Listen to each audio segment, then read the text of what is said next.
Hello everyone, today I'm going to be showing you the top 5 spirit summons in Elden Ring even after patch 1.13. These summons are going to be the best in about 90% of situations, and the number 1 is always good.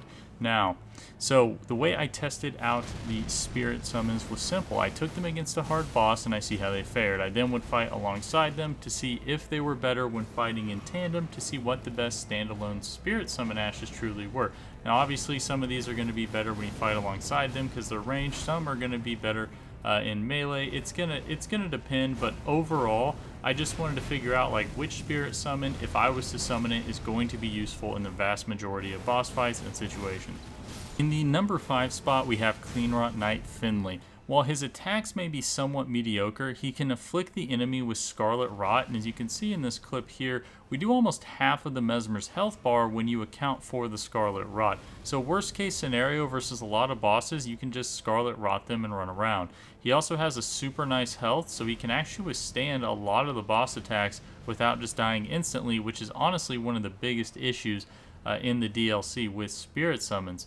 Now you're going to find this spirit summon useful in most situations. You obtain his ashes in the Halic tree, which is a reason why it drops down towards the bottom of the list, is because if you can't get him until super late, he's not really going to be all that great for your first playthrough. He's more of a new game plus summon, but nonetheless I feel he is extremely solid.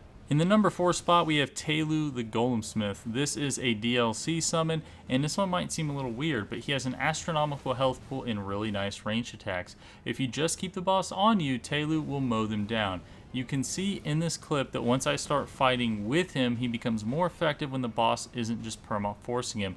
But the fact his health pool is so big makes him a valuable asset because spirit summons do die very quickly in the DLC.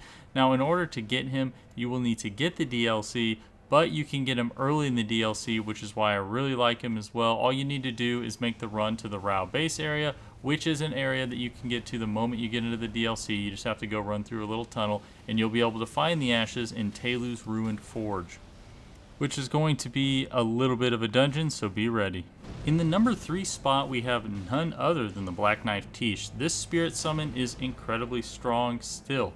Its special attack puts a massive dot that removes 10% of a boss's health, which is really why it's OP. Some people think this is the best spirit summon in the game, but I would argue not, because it relies on him hitting a special attack in order for him to be useful. On top of that, you can't get him until you complete the majority of Randy's questline, so you won't be able to get him until a bit later in the game, but you do have the ability to get him where it's not super late in the game, which is also why I have him in the number 3 spot. You just have to do Randy's questline to the point where you get to that special little spot over in Lernia of the Lakes you normally cannot get to, and he's going to be in a jail over there. In the number 2 spot, we have a new one you may not have seen before. This is called Divine Bird Warrior Ornis.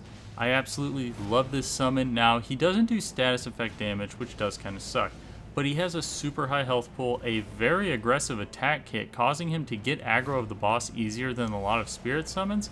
He also does quite a lot of damage, especially when you fight alongside him, because he has this rapid fire attack that does a crazy amount of damage whenever he does it.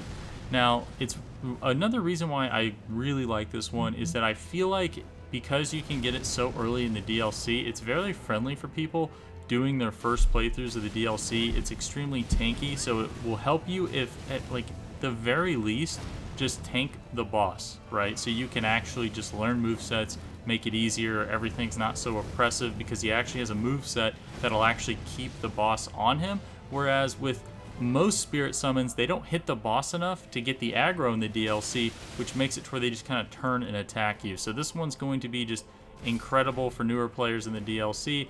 In the number 1 spot, we have the Mimic tier. I know everyone is tired of this being the best summon, but it is still even after the patch. The fact that it can copy your build just makes it insane. I put Beast Claw's build on him, and he literally almost soloed the Mesmer. Like, no other Spirit Ash came even close to these results. The only downside to the Mimic tier is that it's only as good as your build is. But if you just follow or copy any good build online, this thing will be an absolute beast. Since it copies you, it gets more health when it comes to other spirit summons. It gets more negations than other spirit summons. It's just so much better. It's on another level, to the point where honestly it's a problem. They really need to nerf this Ash. But until they do, well, actually, either nerf it or they need to just continually buff the other ones to make them better, because personally I feel like once you get into New Game Plus 3, Mimic Tier is really the only Spirit Ash that actually does anything for you. The rest of them are just going to die too fast. It's just, I don't know, I'm just not, it's why I really just feel like this thing should definitely be nerfed.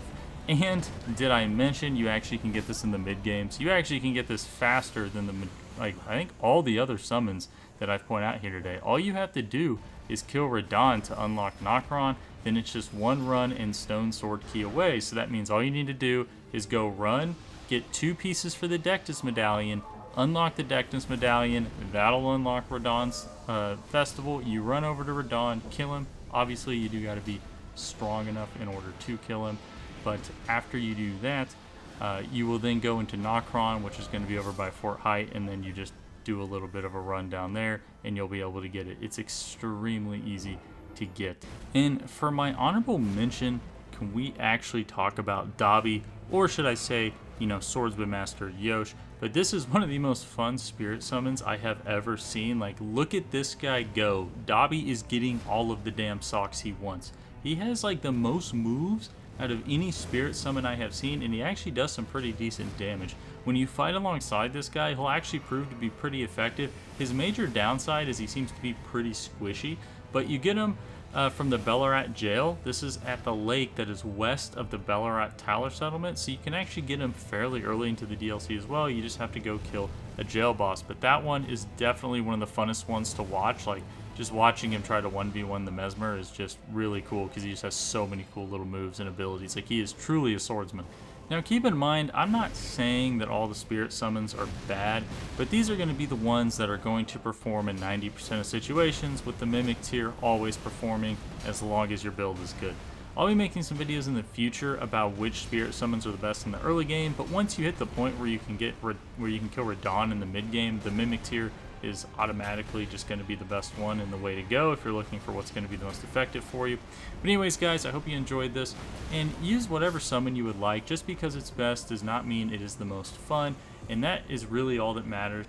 Anyways, guys, don't forget to like and subscribe, and I'll see you next time. Thanks for watching.